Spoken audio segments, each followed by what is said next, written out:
Hello, welcome to my YouTube channel. എല്ലാവർക്കും സുഖമാണല്ലോ. അപ്പോൾ ഇന്നത്തെ വീഡിയോ വളരെ ഇമ്പോർട്ടൻ്റ് ആയിട്ടുള്ളൊരു വീഡിയോ ആണ് ഞാൻ ചെയ്യുന്നത്. ഇത് ഞാൻ ശരിക്കും UAE ജോലി ചെയ്യുന്ന അമ്മമാർക്ക് വേണ്ടിയിട്ടുള്ളതാണ്. ഓക്കെ, അത് ചിലപ്പോൾ അമ്മമാരായിരിക്കും, അല്ലെ ന്യൂലി മാരീഡ് ആയിരിക്കും. എന്തായാലും UAE ജോലി ചെയ്യുന്ന സ്ത്രീകൾക്ക് വേണ്ടിയുള്ള വീഡിയോ ആണ് ഞാൻ ചെയ്യുന്നത്. കാരണം ഞാൻ ഒരുപാട് കേട്ടിട്ടുണ്ട് പല സമയത്തായിട്ടും പല ആൾക്കാരിൽ നിന്നും. അതായത് നമ്മളൊക്കെ ജോലി ചെയ്ത് കഴിയുമ്പോൾ നമുക്ക് ഭയങ്കര സന്തോഷം അല്ലെ, ഒരു ജോലി കിട്ടി കഴിയുമ്പോഴത്തേന്.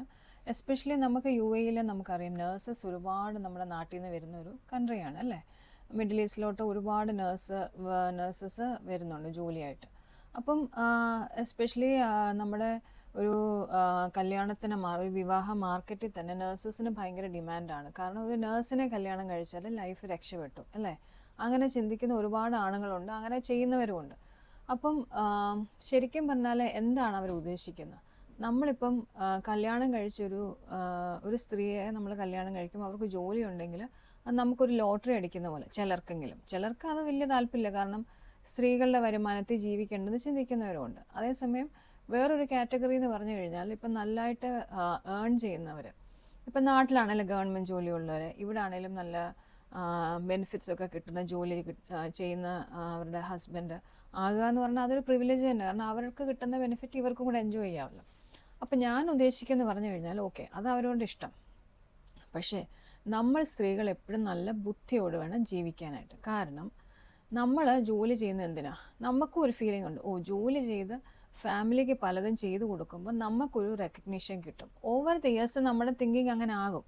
ആദ്യ കാലങ്ങളിൽ അങ്ങനെ നമ്മൾ തിങ്ക് ചെയ്യത്തില്ല, നമ്മുടെ ഒരു അക്കംപ്ലിഷ്മെൻ്റ് ആയിരിക്കും, നമ്മുടെ ഒരു അച്ചീവ്മെൻ്റ് ആയിട്ട് നമ്മൾ വിചാരിക്കും. പക്ഷെ കുറച്ച് മുന്നോട്ട് ജീവിച്ച് കഴിയുമ്പോഴത്തേന് നമ്മളെ കൊണ്ട് മറ്റുള്ളവർക്കൊരു പ്രയോജനമാകുന്നുണ്ടല്ലോ, എൻ്റെ ലൈഫ് ഒരു മീനിങ് ഫുൾ ആണല്ലോ, ഞാൻ കുറേയൊക്കെ ജോലി ചെയ്ത് പൈസ ഉണ്ടാക്കുന്നു, അത് മറ്റുള്ളവർക്ക് വേണ്ടി സ്പെൻഡ് ചെയ്യുമ്പം അത് അവർ എന്നെ കൊണ്ട് ഹാപ്പി ആകുന്നുണ്ടല്ലോ എന്ന് നമ്മൾ ചിന്തിക്കണം. നമ്മൾ ശരിക്കും പറഞ്ഞാൽ മണ്ടന്മാരാണ് നമ്മൾ സ്ത്രീകൾ, അല്ലെ മണ്ടിമാരാന്ന് വേണമെങ്കിൽ പറയാം. കാരണം നമ്മൾ മറ്റുള്ളവരെ പ്ലീസ് ചെയ്യാൻ വേണ്ടി ഒരുപാട് കാര്യങ്ങൾ നമ്മൾ ചെയ്യുന്നുണ്ട്.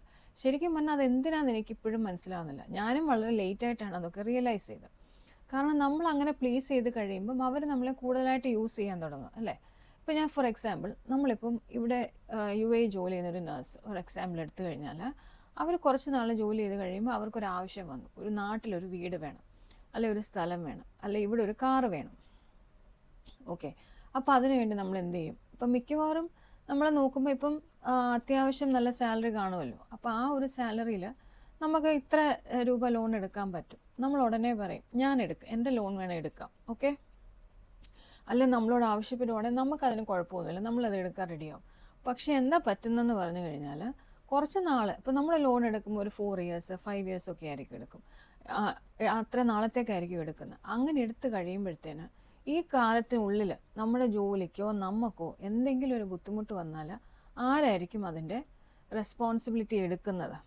ഓക്കെ, ഇതാണ് എനിക്ക് ചോദിക്കാനുള്ളത്. ആരും എടുക്കത്തില്ല. കാരണം നമുക്കൊരു ജോലി ഉണ്ടെങ്കിൽ നമുക്കത് പേ ചെയ്യാം. പക്ഷെ നമുക്കൊരു ജോലി ഇല്ലാതായാലോ, നമ്മുടെ കണ്ടീഷൻ എന്തെങ്കിലും പ്രശ്നത്തിൽ വന്നു കഴിഞ്ഞാലോ ആരും നമ്മളെ ഹെൽപ്പ് ചെയ്യത്തില്ല. അപ്പോൾ ഈ രാജ്യത്ത് നമ്മൾ പല രീതിയിലും നമ്മൾ പെട്ടുപോകും. ഓക്കെ, അപ്പം കുറച്ചെങ്കിലും അറിയാവുന്നവർക്കറിയാം, ബാങ്കിൻ്റെ പല പ്രശ്നങ്ങൾ വരും, റെഗുലേഷൻസ്, പിന്നെ നമ്മുടെ സ്കോറെല്ലാം വളരെ മോശമാവും. അതായത് ഇവിടെ ACB സ്കോർ എന്ന് പറഞ്ഞാൽ അത് മോശമാകും. പിന്നെ അങ്ങനെ ഒരുപാട് നെഗറ്റീവ് ഇമ്പാക്ട്സ് നമ്മുടെ ലൈഫിലോട്ട് വരാൻ തുടങ്ങും. എന്തുകൊണ്ടാണ് ഇത് വന്നത്? നമ്മൾ വേറൊരാളെ സന്തോഷിപ്പിക്കാൻ വേണ്ടി, അല്ലെ നമ്മുടെ കുടുംബം, അല്ലെ നമ്മുടെ എല്ലാവരുടെയും മുമ്പിൽ നമുക്കൊന്ന് ഉയർന്ന് നിൽക്കാൻ വേണ്ടി നമ്മൾ കാണിച്ച ഒരു ചാട്ടം അല്ലേ. അതിനു വേണ്ടിയല്ലേ നമ്മളിതെല്ലാം ഇനി സഫർ ചെയ്യാൻ പോകുന്നത്. ഇത് എപ്പോഴും സംഭവിക്കണമെന്നില്ല, പക്ഷെ സംഭവിക്കാം. അതുകൊണ്ട് നമ്മൾ കുറച്ച് ബുദ്ധിയോട് വേണം നമ്മുടെ സാലറിയും, നമ്മുടെ ആ സാലറി എന്ത് ചെയ്യുന്നു, എങ്ങനെ ഉപയോഗിക്കുന്നു, നമ്മൾക്കൊരു കൺട്രോൾ വേണം. അല്ലാതെ നമ്മളോട് ആരെങ്കിലും ഒന്ന് റിക്വസ്റ്റ് ചെയ്തു സ്നേഹത്തോടെ 2 വാക്ക് പറയുമ്പോൾ അതിൻ്റെ മേളിൽ കയറി നമ്മളങ്ങ് ആക്ട് ചെയ്ത് കഴിഞ്ഞാൽ ചിലപ്പോൾ കുറച്ച് കഴിയുമ്പോൾ നമ്മൾ പെട്ടുപോകും. മനസ്സിലായോ? മറ്റുള്ളവർക്ക് ഒരു നഷ്ടവും അതിനകത്ത് വരാനില്ല. നമ്മുടെ പേരിലുള്ള എന്ത് ഇഷ്യൂസ് ആണെങ്കിലും അത് നമ്മൾ തന്നെ അത് ഫേസ് ചെയ്യണം. ഓക്കെ, അങ്ങനെ പലരും ഇങ്ങനെ ഈ ഇഷ്യൂസിൽ പെട്ടുപോകാറുണ്ട്. ഇത് കേൾക്കുന്ന ആരെങ്കിലും ഒരു നേഴ്സ് കേട്ട് നോക്കുക, നിങ്ങൾക്ക് ഇങ്ങനെയുള്ളൊരു പ്രശ്നം വന്നിട്ടില്ലേ? മിക്കവാറും വന്നിട്ടുണ്ട്, ഉറപ്പായിട്ടും. ഞാൻ ഈ നേഴ്സസ് എടുത്ത് പറയാൻ കാര്യം, അവർ ശരിക്കും പറഞ്ഞാൽ ഇമോഷണലി വളരെ അറ്റാക്ഡ് ആണ്. ഒന്നാമത്തെ കാര്യം എന്ന് പറഞ്ഞാൽ അവർ നൈറ്റ് ഡ്യൂട്ടി ചെയ്യുന്നു, അവരുടെ ഒരു ലൈഫും അവരുടെ വർക്കും എന്ന് പറഞ്ഞാൽ ഭയങ്കര അൺബാലൻസ്ഡ് ആണ്. മറ്റുള്ളവർ ഇപ്പോൾ ഒരു 9 to 5 ജോബ് ചെയ്യുന്നവർക്കാണെങ്കിൽ അവർ കുറച്ചുകൂടെ ബോധവും വെളവും അവർക്ക് അത്യാവശ്യം കാണും. ഈ നേഴ്സസ് എന്ന് പറയുമ്പോൾ അവർ കഷ്ടപ്പെട്ട് ജോലി ചെയ്യുക, അത്രയും ഹാർഡ് വർക്ക് ചെയ്യുമ്പോഴത്തേന് അവർക്ക് ഇങ്ങനെയുള്ള കാര്യങ്ങൾ കാൽക്കുലേറ്റ് ചെയ്യാനോ തിങ്ക് ചെയ്യാനോ ഒന്നും അവർ സമയം കൊടുക്കാറില്ല. കാരണം നൈറ്റ് ഡ്യൂട്ടി കഴിഞ്ഞ് വരുമായിരിക്കും, പിന്നെ പിള്ളേരുണ്ട്, അവരുടെ കാര്യം നോക്കും.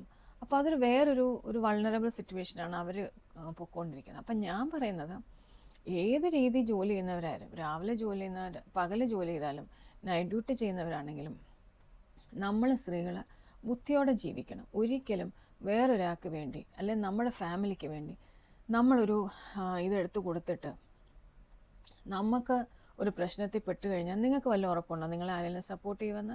നിങ്ങൾക്ക് ഇപ്പോൾ ഈ കൺട്രിയിൽ ഒരു പ്രശ്നം വന്നു, നിങ്ങൾക്ക് നാട്ടിൽ നിന്ന് നിങ്ങളെ സപ്പോർട്ട് ചെയ്യുമോ? നിങ്ങളുടെ ഹസ്ബൻഡ് നിങ്ങളെ സപ്പോർട്ട് ചെയ്യുമോ? പിന്നെ ആര് നിങ്ങളെ സപ്പോർട്ട് ചെയ്യും? അതുകൊണ്ട് ഞാൻ പറയുന്നത്, ഒരിക്കലും ഇങ്ങനെയുള്ള പ്രശ്നത്തിൽ പോയി ചാടരുത്. എന്ന് പറയുമ്പോൾ നിങ്ങൾ ആലോചിക്കും, പിന്നെ നമ്മൾ എങ്ങനെയാണ് ഓരോ കാര്യങ്ങളും നേടിയെടുക്കേണ്ടതെന്ന്. എൻ്റെ ഒരു പോളിസി ഞാൻ പറയട്ടെ, ഞാൻ മനസ്സിലാക്കിയ അനുസരിച്ച് നമുക്ക് എന്തെങ്കിലും വേണം, നമ്മുടെ ഫാമിലിക്ക് എന്തെങ്കിലും വേണമെങ്കിൽ കുറച്ച് പേഷ്യൻസ് കാണിക്കുക. ഫസ്റ്റ് നിങ്ങൾ ആ എമൗണ്ട് സേവ് ചെയ്യുക. ഓക്കെ, നമ്മൾ ഇപ്പോൾ UAE നമ്മൾ വന്നു, ഫസ്റ്റ് ഇയർ നോക്കുമ്പോൾ എല്ലാവർക്കും കാറുണ്ട്, നമുക്ക് കാറില്ല. അതുകൊണ്ട് ഇപ്പോൾ എന്നെ അവർ നമ്മളെ അവഗണിക്കുവാണെങ്കിൽ ചെയ്തോട്ട്, കുഴപ്പമില്ല. ഞങ്ങൾക്ക് പൈസ ഇപ്പോൾ ഇല്ല, ഞങ്ങളൊന്ന് ഫാമിലി ബിൽഡ് ചെയ്ത് വരും, ലൈഫ് ബിൽഡ് ചെയ്ത് വരുന്നേ ഉള്ളൂ. ഒരു 2-3 ഇയേഴ്സ് കഴിഞ്ഞിട്ട് നിങ്ങൾക്ക് കാറ് വാങ്ങിക്കാൻ പൈസ കിട്ടുമ്പോൾ കാറ് വാങ്ങിച്ചാൽ മതി. അതേസമയം നമ്മളിപ്പം വേറൊരെ കാണിക്കാൻ വേണ്ടിയിട്ട് നമ്മളൊരു കാറ് വാങ്ങിച്ചു, ലോൺ എടുത്ത്, അത് ശരിയായില്ലെന്നുണ്ടെങ്കിൽ ആരാ സഫർ ചെയ്യാൻ പോകുന്നത്? നമ്മളല്ലേ.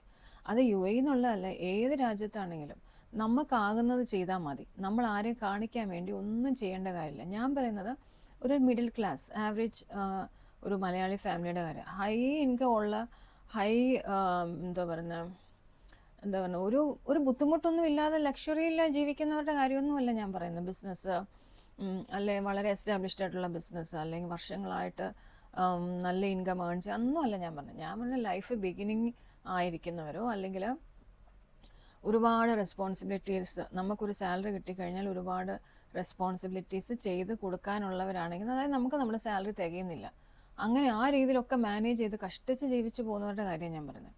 നല്ല ഇൻകം ഉള്ളവർക്ക് എന്തുവാകാം, അവർക്ക് അത് അവരുടെ ഇഷ്ടം, അവരതിനെപ്പറ്റി ചിന്തിച്ചോട്ടെ. നമ്മൾ പറയുന്നത് നമ്മളെപ്പോലെ സാധാരണ രീതിയിൽ ജീവിക്കുന്നവരുടെ. അപ്പം എസ്പെഷ്യലി ആ ഒരു, നമുക്കറിയാമല്ലോ നമുക്ക് ഇത്രയ്ക്കൊക്കെ അല്ലേ കിട്ടത്തുള്ളൂ സാലറി. അപ്പോൾ ആ രീതിയിൽ ജീവിക്കുന്നവർ എന്ത് ചെയ്യും? കാരണം നമ്മളെ ട്രെയിൻഡ് അല്ല, നമ്മുടെ പേരൻസ് നമ്മളെ ട്രെയിൻ ചെയ്തിട്ടില്ല ഒരു ഫൈനാൻഷ്യലി നമ്മൾ എങ്ങനെ മാനേജ് ചെയ്യണം, നമുക്ക് ഇൻകം കിട്ടിക്കഴിഞ്ഞാൽ നമ്മൾ എന്ത് ചെയ്യണം, അങ്ങനെയുള്ള ഒന്നും ഇപ്പോൾ എത്ര സ്ത്രീകളുണ്ട് പ്രോപ്പറായിട്ട് ഇൻവെസ്റ്റ്മെൻറ്റ് ചെയ്യുന്ന? ആരെങ്കിലും ഉണ്ടോ? നിങ്ങൾ ആരെങ്കിലും നിങ്ങൾക്ക് സാലറി കിട്ടിയിട്ട് ഇൻവെസ്റ്റ് ചെയ്യുന്ന ആരെങ്കിലും ഉണ്ടോ? എവിടെയെങ്കിലും ഇൻവെസ്റ്റ് ചെയ്യുന്നത്?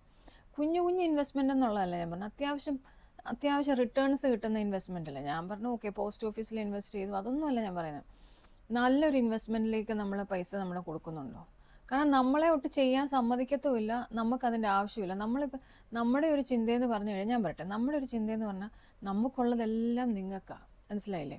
എൻ്റെ സാലറി മുഴുവൻ ചേട്ടൻ എടുത്തു, ചേട്ടൻ്റെ കൈ വെച്ചു, ചേട്ടൻ്റെ ഇഷ്ടം പോലെ ചെയ്തു, അങ്ങനല്ലേ നമ്മൾ ചിന്തിക്കുന്നത്? നല്ലത് തന്നെ, റെസ്പെക്റ്റ് ഈസ് ദെയർ, അത് എന്തായാലും നമുക്ക് വേണം. ഞാൻ പറഞ്ഞ റെസ്പെക്റ്റ് എന്ന് പറഞ്ഞു കഴിഞ്ഞാൽ നമ്മളെ എടുത്തങ്ങ് വിൽക്കുക എന്നുള്ളതല്ല. നമുക്ക് കിട്ടുന്ന പൈസയ്ക്ക് നമുക്കൊരു കണക്ക് വേണം. അത് ലോൺ എടുക്കാനാണെങ്കിൽ ഓക്കെ, അത് ഇത്ര ചെറിയൊരു തുകയ്ക്ക് എടുക്കുക, അല്ല നമ്മളെ അത് വളരെ മെൻ്റലി ബ്രേക്ക് ഡൗൺ ചെയ്യുന്ന രീതിയിലുള്ള ഒരു എമൗണ്ടിലോട്ടും കമ്മിറ്റ്മെൻറ്റിലോട്ടും നമ്മൾ പോയി കഴിഞ്ഞാൽ നമുക്കതിൽ നിന്ന് പുറത്തു വരാൻ പറ്റില്ല. പലരും ലോൺ എടുക്കും, പിന്നെ ആ എമൗണ്ട് തികയാതെ വരുന്നത്, പിന്നെ ടോപ്പപ്പ് എടുക്കും. ഇങ്ങനെയുള്ള ഒരുപാട് എക്സ്പീരിയൻസ് ഞാൻ കേട്ടിട്ടുണ്ട്. കാരണം എൻ്റെ ഹസ്ബൻഡ് ബാങ്കിങ് ഫീൽഡിലായതുകൊണ്ടാണ് ഞാൻ ഇത്രയും കാര്യങ്ങൾ പറയുന്നത്. അപ്പോൾ ഇങ്ങനെ പെട്ടുപോകരുത് നമ്മൾ. ഇവിടെ വന്നിട്ട് നമ്മൾ ഇങ്ങനെ കാര്യങ്ങളിൽ പെട്ടുപോകല്ല. അപ്പോൾ ഇങ്ങനെയുള്ള ഫൈനാൻഷ്യൽ പ്രശ്നങ്ങൾ വരുമ്പോൾ ഫാമിലിക്കകത്തും പല രീതിയിലുള്ള പ്രശ്നങ്ങൾ വരുമല്ലോ.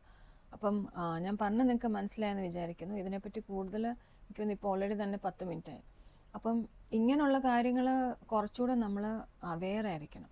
ആ അവെയർനെസ്സോടുകൂടെ ജീവിച്ചു കഴിഞ്ഞാൽ നമുക്ക് കിട്ടുന്നതിൽ നമുക്ക് സന്തോഷമേ ഉണ്ടാക്കാൻ പറ്റുള്ളൂ.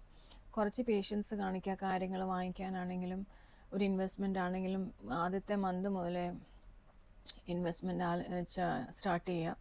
ഇങ്ങനെയുള്ള ഓരോ കാര്യങ്ങൾ ചെയ്തു കഴിഞ്ഞാൽ ലൈഫ് കുറച്ചുകൂടെ നമുക്ക് ഹാപ്പി ആക്കാൻ പറ്റും. അല്ലെങ്കിൽ നമ്മളൊക്കെ എല്ലാ മാസങ്ങളിലും നമ്മളിതിങ്ങനെ എഫക്റ്റ് ചെയ്തുകൊണ്ടിരിക്കും. ആ പേയ്മെൻറ്റ് കൊടുക്കാനുണ്ട്, ഈ പേയ്മെൻറ്റ് കൊടുക്കാനുണ്ട്, ശരിയല്ലേ?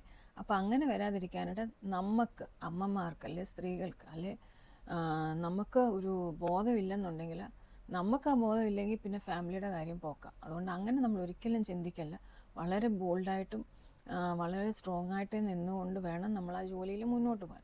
നമ്മൾ ജോലി ചെയ്തുകൊണ്ടിരിക്കുമ്പോൾ നമ്മളെ ഒരുപാട് ഫൈനാൻഷ്യൽ പ്രഷർ വന്നു കഴിഞ്ഞാൽ നമുക്ക് ആ ജോലിയിലും നല്ല രീതിയിൽ മുന്നോട്ട് പോകാൻ പറ്റത്തില്ല. ഓക്കെ, അപ്പോൾ എപ്പോഴും ആ ഒരു രീതി ചിന്തിച്ചുകൊണ്ട് നിങ്ങളുടെ ലൈഫിനെ മാനേജ് ചെയ്യുക.